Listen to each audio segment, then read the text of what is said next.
Day big show big discussion కి స్వాగతం.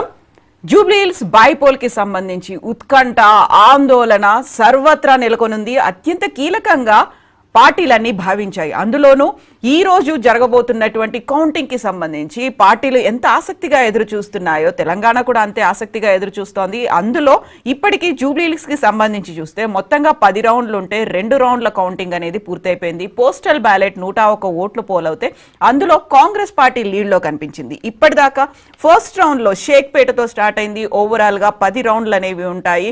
42 tables ని కోట్ల విజయభాస్కర్ రెడ్డి స్టేడియంలో ఏర్పాటు చేశారు.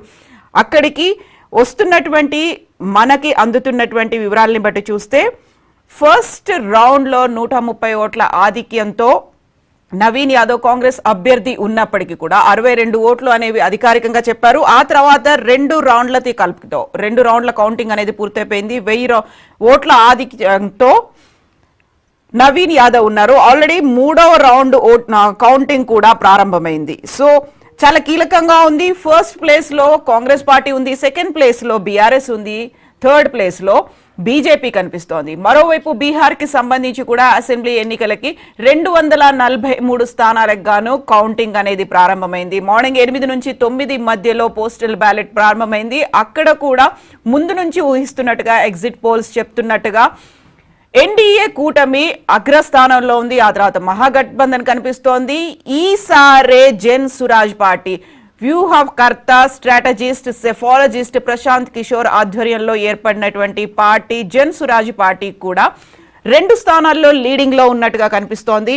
ఓవరాల్ గా అయితే ఎగ్జిట్ పోల్స్ ఏం చెప్పాయి? యాక్చువల్ గా పబ్లిక్ పల్స్ గురించి ముందు నుంచి అంచనాలు వేస్తూ వస్తూ ఉన్నారు. పబ్లిక్ పల్స్ ని సర్వేల రూపంలో చూపించారు, ఆ తర్వాత ఎగ్జిట్ పోల్స్ రూపంలో చూపించారు. ఎగ్జాక్ట్ పోల్ అనేది ఏం జరిగింది, ఎవరెవరికి ఓటర్లు ఓటు వేశారు, పట్టం కట్టబోతున్నారు అనేది తేల్చేటువంటి ఒక బిగ్ డే బిగ్ ఫైట్ అయితే కంప్లీట్ అయిపోయింది. అత్యంత ప్రతిష్టాత్మకంగా జూబ్లీహిల్స్ బైపోల్ కి సంబంధించి పార్టీలు అనేవి తీసుకున్నాయి.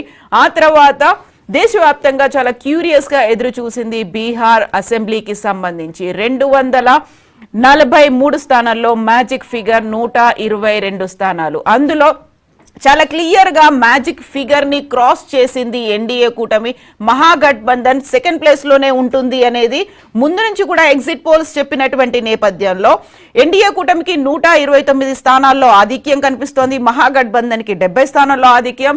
జన్ సురాజ్ పార్టీ జేఎస్పీ 3 స్థానాల్లో ఉంటే 1 స్థానంలో ఎంఐఎం ఉంది. అది ఇతరులు అని చెప్పినప్పుడు కూడా ఎంఐఎం 1 స్థానంలో ఆధిక్యంలో ఉంది అనేది.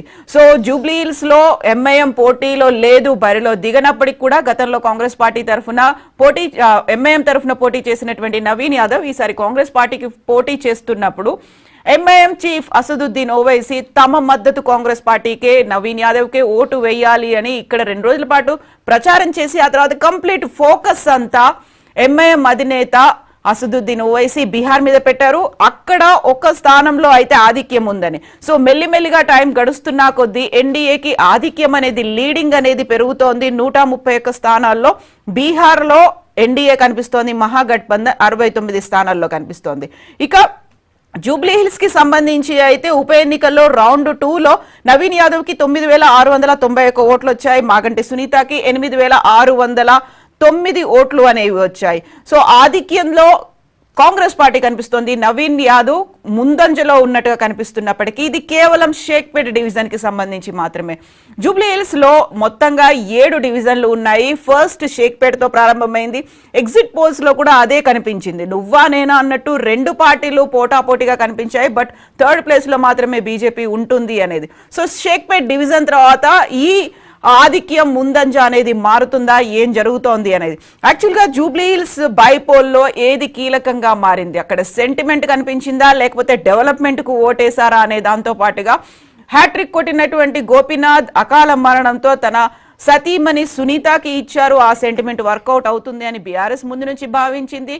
కాంగ్రెస్ పార్టీ తమ ప్రజాపాలన కావచ్చు, అభివృద్ధి సంక్షేమానికి ఓటేస్తారని కాంగ్రెస్ పార్టీ భావించింది. ఇక బీజేపీ రాబోయేటువంటి జిహెచ్ఎంసీ ఎలక్షన్స్ తో పాటుగా ఆ తర్వాత వచ్చేటువంటి అసెంబ్లీ ఎన్నికలు వీటన్నిటిని దృష్టిలో పెట్టుకొని చాలా కీలకంగా ప్రచారం కూడా చేసింది. బట్ ఇప్పటికైతే 2వ రౌండ్ ముగిసింది, 3వ రౌండ్ ప్రారంభం అయ్యేసరికి బీఆర్ఎస్ కంటే కూడా కాంగ్రెస్ పార్టీ ఆధిక్యంలో ఉంది అనేది అయితే ఆ ట్రెండ్ను బట్టి చూస్తే అర్థమవుతోంది.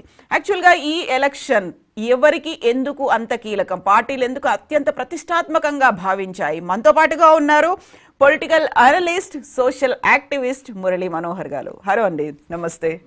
సో మనం పొద్దున్న నుంచి చూస్తూ వస్తున్నాం, చాలా క్యూరియాసిటీ అనేది అటు పార్టీల్లోనే కాదు అక్కడ ఉన్నటువంటి ఓటర్లు. బట్ ఓటర్లు యాజ్ యూజువల్గా 48.5% మాత్రమే ఓట్లు వేశారు, 50% కూడా క్రాస్ అవ్వలేదు. అంటే వాళ్ళకి పెద్దగా ఉత్సాహం లేదా ఏంటి అనుకోవచ్చు, కానీ వాళ్ళు ఇచ్చినటువంటి ఫలితం ఏదైతే ఉందో చాలా కీలకంగా కాబోతోంది. ఇప్పుడున్నటువంటి ట్రెండ్ను బట్టి చూస్తే క్లియర్ లీడ్, ఒక ఇండికేషన్ అనేది ఉందనుకోవాలా, మారుతుందంటారా?